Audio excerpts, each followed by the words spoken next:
Bueno, buenas noches, Dios los bendiga. Es un gusto poder estar en contacto con ustedes, aunque sea a través de este video, donde vamos a compartir un poco de la palabra del Señor, vamos a hacer una reflexión en esta Pascua, pero antes de eso yo quiero hacer una pequeña mención a una situación que nos está tocando vivir a todos en general y a todo el mundo, que es la situación de la pandemia que nos está acosando.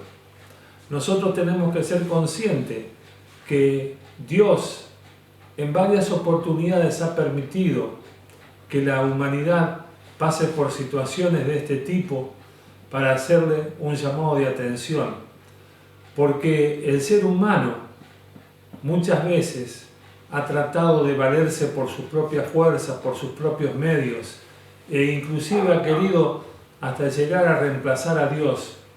Y hay momentos en que Dios quiere que todos nos demos cuenta que debemos depender de Él y que sin Él nada somos, y que dependemos muchas veces de lo que Él tiene estipulado para la humanidad. Con respecto a la Pascua, y ya vamos a entrar en la reflexión, la Pascua tiene su origen en el cautiverio del pueblo de Israel en Egipto. La palabra Pascua significa pasar o alto en el original hebreo, que traducido al castellano para nosotros significa pasar por alto. Para los cristianos o creyentes, el significado de la Pascua es algo muy especial. Hay gozo, hay alegría, y es la celebración de la victoria del Señor Jesucristo sobre la muerte, de haber pasado de muerte a vida eterna. Pero para tener una mayor claridad a esto que estamos hablando, vamos a hablar del tema Pascua y en lo referido en el Antiguo Testamento. Y allí podemos recurrir al libro de Éxodo, capítulo 12, versículo del 1 al 13. No vamos a leer todas las historias bíblicas que vamos a mencionar aquí, porque esta es una reflexión donde hacemos una recopilación de lo que fue la Pascua y de lo que fue sucediendo a través del tiempo con la Pascua. En ese tiempo, como dijimos, el pueblo hebreo estaba siendo esclavizado por los egipcios. Y es allí cuando el Señor llama a Moisés para proceder a hacer la liberación de la cautividad de su pueblo. Moisés, junto con Aarón, son los encargados de llevar adelante el cumplimiento del plan de Dios. Fueron 9 plagas, las primeras, que afectaron al pueblo egipcio.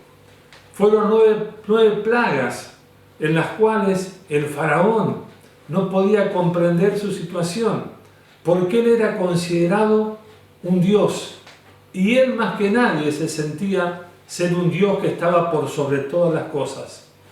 Pero Dios, a través de estas plagas, iba demostrando su poder, iba demostrando que el más grande de los dioses era Él y que como Él no había otro. Y estoy hablando de 9 plagas, porque estas 9 plagas fueron las 9 primeras plagas en que el Señor trató de que Faraón comprendiera que debía dejar en libertad al pueblo esclavizado. Pero Faraón cada vez endurecía más su corazón. Lo endurecía de tal manera que no quería, bajo ningún punto de vista y bajo ningún concepto, otorgar la libertad al pueblo de Dios. Mire, allí en el capítulo 12 del libro de Éxodo, nosotros podemos ver las instrucciones precisas y claras que Dios dio al pueblo sobre lo que tenía que realizar. Dice la palabra del Señor que ellos debían matar un cordero por familia. Si la familia era pequeña, ellos debían compartir ese cordero con el vecino. Debía ser un cordero no mayor de 1 año. sin defectos, puro, y debía ser comido y consumido en su totalidad. Debían elegirlo 4 días antes de ser sacrificado, y con la sangre del cordero ellos debían pintar los postes y el lintel de las puertas de la casa de cada uno de ellos. Recibieron también las instrucciones de cómo debían comerlo: con hierbas amargas, con panes sin levadura, apresurado, calzados los pies y puestos los lomos, es decir, listos para partir. Y dice la palabra de Dios que esto se llamaría Pascua de Jehová. Y eso lo vemos en el versículo 11. Pero había algo más que el Señor tenía preparado. Nosotros vemos en los versículos 12 y 13 que Dios da aviso a su pueblo que esa noche pasaría y ejecutaría el juicio sobre todo primogénito de los animales, de las personas y de los dioses de Egipto, que la plaga de mortandad pasaría y que no tocaría donde la sangre esté como señal. La muerte no sería sobre los primogénitos judíos ni sobre las bestias de ellos. La palabra de Dios se cumplió y hubo gran angustia y opresión sobre el pueblo de Egipto, porque había muerto también el primogénito de Faraón, pero de los hebreos nada había sido tocado. Y es así, y es allí que donde se produce la liberación de la esclavitud de Moisés y su pueblo. Esta primera Pascua se llevó a cabo aproximadamente 1440 años antes de Cristo. La Pascua pasó a formar parte de una de las celebridades o de una de las festividades más importantes del pueblo de Israel. Estaba incluida dentro de una de las 7 festividades más importantes. ¿Esto qué significaba? Que todo varón que estuviera o estuviese en condiciones de trasladarse debía concurrir al menos a una de estas 3 fiestas anuales que se realizaban allí en Jerusalén. Las más importantes de esta fiesta era la fiesta de los panes sin levaduras, y a continuación de esta venía la fiesta de las Pascuas. El pueblo hebreo, durante 1500 años, desde que ellos salieron de Egipto a llegar a la tierra prometida, festejaron y celebraron la Pascua. Era una fiesta solemne, era una fiesta donde ellos recordaban la liberación que el Señor les había dado de la opresión de los egipcios. Era una fiesta exclusiva del pueblo hebreo. Pero llegó el tiempo, llegó el día y llegó el momento en que la fiesta que era propia de ese pueblo se transforma en la fiesta de toda la humanidad. Una fiesta que marcaría un antes y un después. Porque debemos saber que todo ser humano, por más escéptico que sea, y el ateo más incrédulo que nosotros podamos encontrar, se enfrenta a una realidad. Porque la historia se divide en 2 períodos, antes y después de Cristo, como punto central de todo acontecimiento histórico. Pero hay una cosa, hay algo que me ha llamado la atención, y es que durante los 3 años de ministerio del Señor Jesucristo, no se haga una mención explícita de la fiesta hasta el día en que el Señor fue entregado, fue arrestado, fue enjuiciado, sentenciado e injustamente crucificado. Nosotros vamos a ir al Evangelio de Lucas, capítulo 22, versículos 7 a 23, donde podemos ver que se estaba realizando en Jerusalén la fiesta de los panes sin levadura y que era necesario sacrificar el cordero de la Pascua. Mire, estaban allí reunidos el Señor con aquellos que lo acompañaban. Entonces el Señor da instrucciones a Pedro y Juan sobre lo que debían realizar para la celebración de la Pascua, cómo debían proceder, dónde ir, con quién hablar, como así también dónde pasarían esa festividad de Pascua. Y es allí donde el Señor instituye lo que hoy nosotros llamamos la Cena del Señor, el compartimiento del pan y el vino que simbolizan el cuerpo y la sangre de Cristo. Mire, hermanos, no vamos a hacer un correlato fiel de lo que allí pasó, pero sí vamos a ir a los hechos más importantes que fueron sucediendo después de esta Pascua. Porque después de la Pascua el Señor es entregado por Judas, el hijo de perdición, quien con un beso lo da a los soldados romanos. Allí se realiza un falso juicio, no viendo causa cierta y valedera para condenarlo, porque no hallaron en él falta alguna de lo que se le acusaba. Pero ante la insistencia de los sumos sacerdotes, es condenado a morir crucificado. La peor sentencia que se recibía en ese tiempo, no solo por el sufrimiento que ésta ocasionaba, sino por lo que significaba. Porque los que cumplían esta condena eran considerados los peores delincuentes, para los cuales no había piedad. Como era la Pascua, se acostumbraba a dar libertad a un condenado. Es por eso que Poncio Pilato, quien era el procurador romano, una especie de gobernador de nuestro tiempo, da elección a los que estaban allí reunidos a elegir entre Barrabás y Jesús, para que uno de ellos sea liberado. Elegir entre la maldad, el pecado y la inocencia o la honestidad. ¿Qué pueden creer ustedes que allí pasó? El pueblo eligió la maldad, salvó a Barrabás y condenó a muerte al Señor Jesús.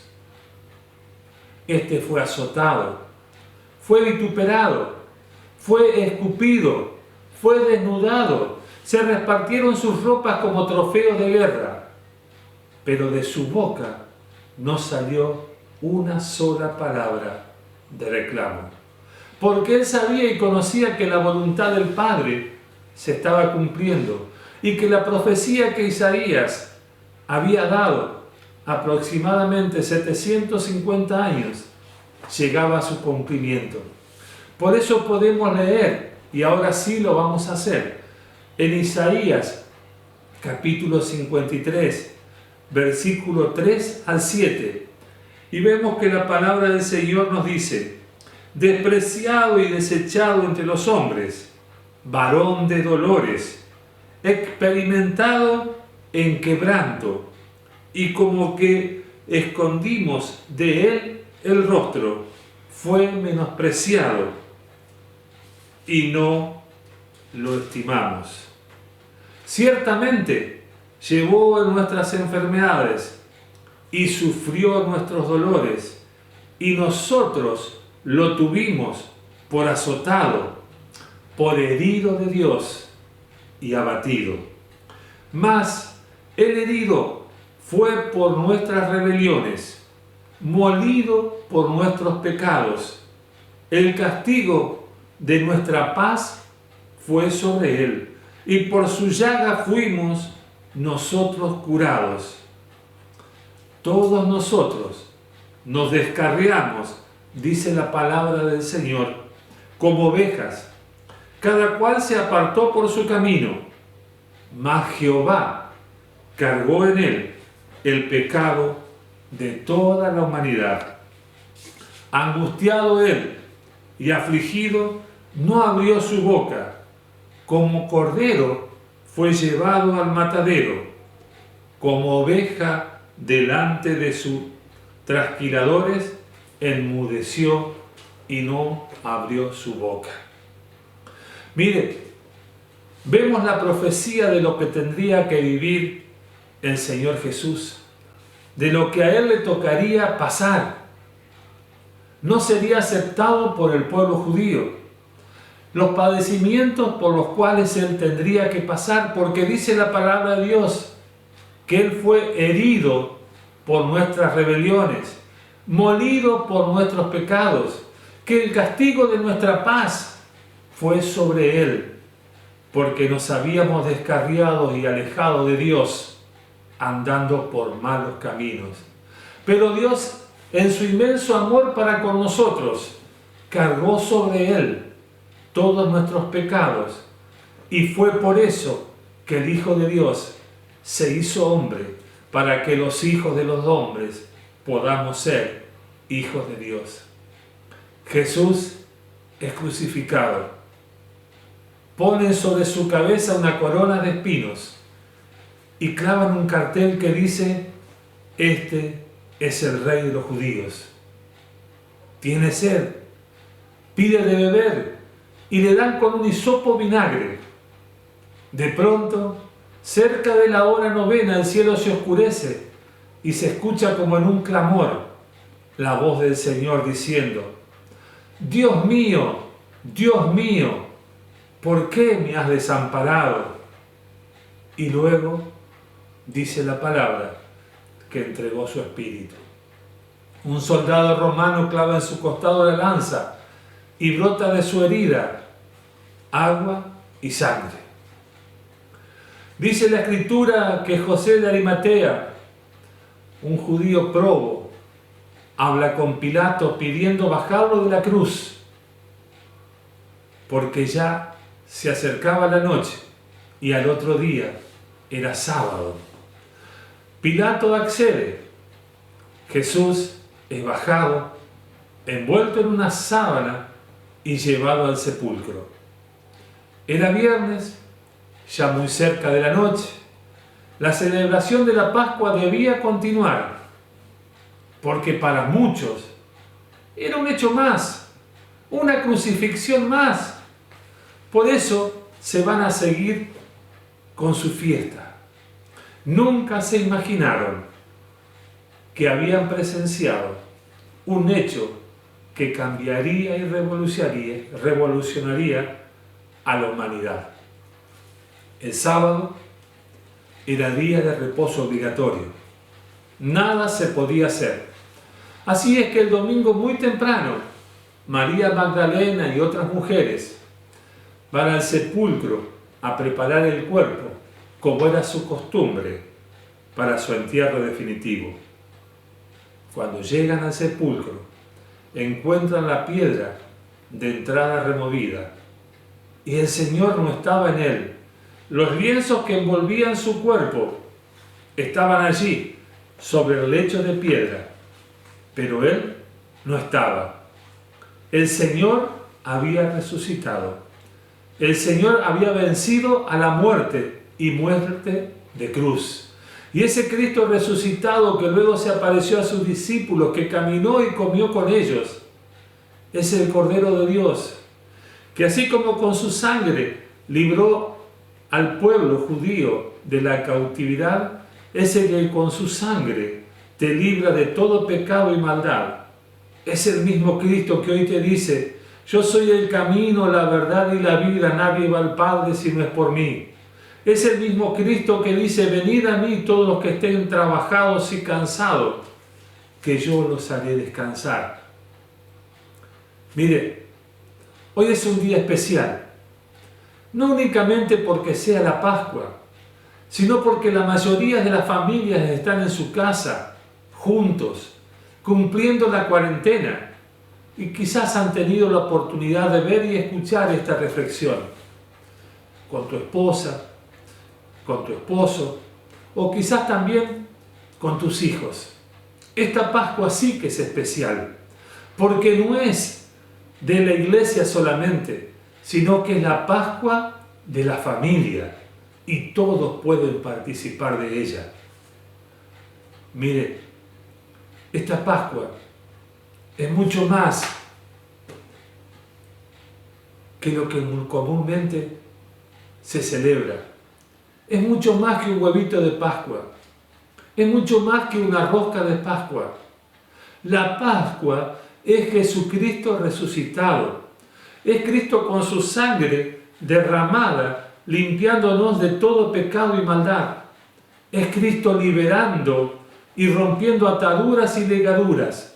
Es Cristo quitando todo yugo. Es Cristo renovando y dando nuevas fuerzas al debilitado y caído. Es Cristo sacando del vicio de las drogas y del alcohol. Es Cristo venciendo toda barrera de incredulidad. Es Cristo diciéndote: ha llegado el momento, ha llegado el tiempo de cambiar.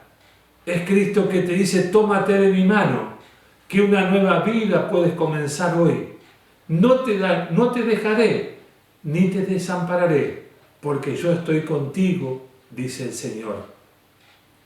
Pienso que Dios quiere hacer algo nuevo en tu vida hoy.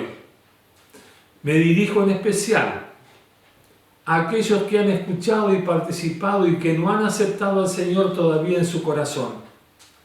Si crees que el Señor puede cambiar tu vida y estás dispuesto a hacerlo, te invito a que hagamos una oración al Señor.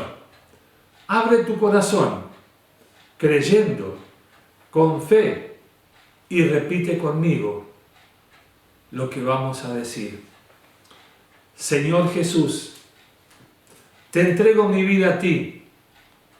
Te pido, Señor, que perdones todos mis pecados y transgresiones. Límpiame, purifícame, Señor. Quiero cambiar mi vida. Te entrego mi corazón y te acepto como mi Señor y Salvador. Gracias, Señor, porque entregaste tu vida por mí. Prometo serte fiel y seguirte, Señor. Amén y amén. Si has hecho esta oración de fe y entrega al Señor, si has aceptado a Cristo en tu corazón, nueva criatura eres. Las cosas viejas pasaron, ahora son todas hechas nuevas. Amén.